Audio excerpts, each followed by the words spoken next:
क्या उम्मेदाराम बेनीवाल को कांग्रेस में लाना पड़ेगा? कांग्रेस को भारी। क्या हनुमान बेनीवाल से गठबंधन नागौर में कांग्रेस के लिए कुछ कर पाएगा? क्योंकि इन सब चीजों में कांग्रेस के शीर्ष नेताओं को ही संदेह है। जी हाँ, सही सुना आपने। क्यों और कैसे इन बेनीवालों ने किया कांग्रेस का बेड़ा गर्क, आपको बताएंगे डिटेल में इस वीडियो में, इसलिए बने रहेगा आखिर तक हमारे साथ। नमस्कार, मैं हूं चेतना शर्मा। आप देखना शुरू कर चुके हैं राजस्थान संवाद और इस मुद्दे पर बातचीत करने के लिए मेरे साथ मौजूद हैं हमारे editor in chief Varun Bhansali जी।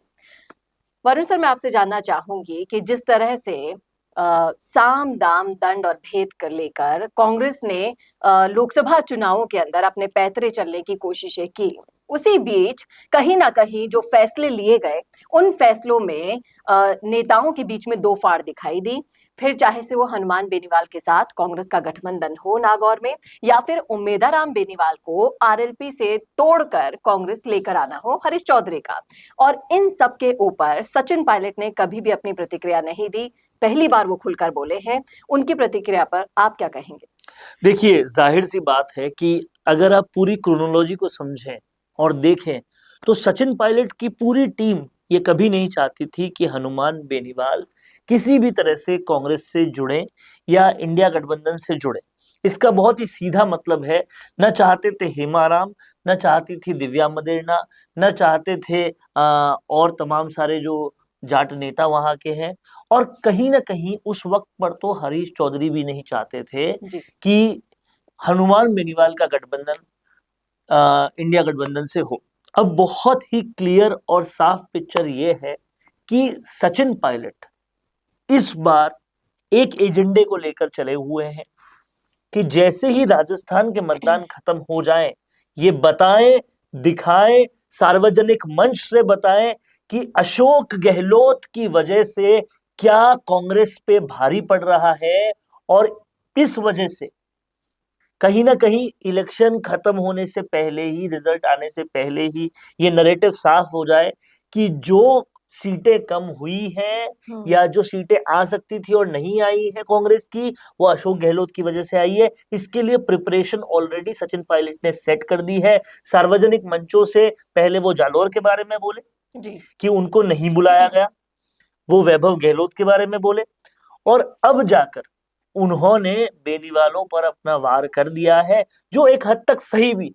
देखिए, मैं आपको बता रहा हूं कि सियासी गलियारों में एक और भी बातचीत चल रही है कि क्या हनुमान बेनीवाल का कांग्रेस में आना अशोक गहलोत की इच्छा से हुआ है या फिर बीजेपी की इच्छा से हुआ है, या फिर बीजेपी और अशोक गहलोत दोनों की इच्छा से हुआ है। क्योंकि आप समझिए, हनुमान बेनीवाल ने आकर कांग्रेस का नुकसान ही किया है हर जगह पर। उन्होंने आने के तुरंत बाद ये कह दिया कि भाई उम्मेदाराम मेरे से पूछ के ले गए थे क्या जी। उनकी नागौर की पूरी टीम बीजेपी का प्रचार करने में लग गई। हनुमान बेनीवाल ने कांग्रेस को आखिर मजबूत किया कहाँ है? कोई बड़ा मंच आपको दिख रहा है? एक दो जगह जाकर प्रचार करने से नहीं होता। कौन सा बड़ा मंच है जहां हनुमान बेनीवाल गए और उनकी वजह से कोई फर्क पड़ा? नहीं है। आप ये देखिए, उनकी वजह से अगर किसी को लाभ हुआ तो वो है बीजेपी। नागौर में जाकर उन्होंने, उनके तमाम सारे लोगों ने कैलाश चौधरी की हेल्प की है बजाय की उम्मेदाराम की, और उन्होंने बहुत कैटेगोरिकली कहा कि मुझसे पूछ के ना तो उम्मेदाराम गया और ना ये कार्यकर्ता गए। अब एक छोटी सी का पार्टी के कार्यकर्ताओं का भी अगर कंट्रोल उस पार्टी अध्यक्ष पे नहीं है, ऐसा नहीं हो सकता। और ना हनुमान बेनीवाल उस नेचर के, कंट्रोल है और हनुमान बेनीवाल ने ही करवाया है, क्योंकि वो हरीश चौधरी, वो कैटेगोरिकली इंटरव्यूज में ये कह चुके हैं कि जिस हरीश चौधरी ने मुझ पे जानलेवा हमला कराया, उन कार्यकर्ताओं में से बहुतों पे जानलेवा हमला कराया, क्या हम उसका साथ देंगे? क्या मैं तो दे सकता हूँ, वो नहीं देंगे। तो इसका मतलब तो यही है कि देंगे आप भी नहीं, आप पीछे के दरवाजे से करवा रहे हैं, वो आपके कार्यकर्ता सामने से आके कर रहे हैं। तो हनुमान बेनीवाल ने पूरी तरह से कांग्रेस का नुकसान ही किया है, और ये कहीं ना कहीं सचिन पायलट इस टाइम को एक ऐप्ट टाइम मान रहे हैं, जब अशोक गहलोत का ओएसडी भी उनके खिलाफ सारी चीजें बता रहा है कि 25 सितंबर की घटना अशोक गहलोत स्पॉन्सर्ड थी, बता रहा है कि अशोक गहलोत ने पेपर लीक में सीधा सीधा ताल्लुकात थे। उसी पर सोने पर सुहागा करते हुए सचिन पायलट ये भी बता रहे हैं, जता रहे हैं कि कैसे आज भी कांग्रेस का नुकसान कर रहे हैं अशोक गहलोत, और पहले भी नुकसान करते थे। और अब क्योंकि उनको एक पैटर्न सेट हो गया, उनको समझ में आ गया कि कांग्रेस के आंतरिक स्ट्रक्चर में नहीं बताया जा सकता, इसलिए सार्वजनिक मंचों पे बता रहे हैं। इसी के साथ साथ बड़ी ही सफाई से पायलट ने उम्मीदवार बेनीवाल को बाहरी उम्मीदवार बताकर उसके बाद ये भी कह दिया कि हमने पूरी कोशिश की उनको जिताने की। उसी के साथ साथ जो भाटी की तारीफ करी उन्होंने, उसके क्या मायने आप लगाकर देख सकते हैं? क्या एक युवा नेता होने के नाते उन्होंने भाटी की तारीफ करी, या इसके पीछे भी कोई राजनीतिक सिनेरियो आप देख पा रहे हैं? आप ये देखिए, एक क्लियर राजनीतिक सिनेरियो है। पहले वो उमेदा राम के बारे में कहते हैं कि इन्हें क्यों लाया गया, सवाल उठाते हैं, जबकि वो कांग्रेस का कैंडिडेट है।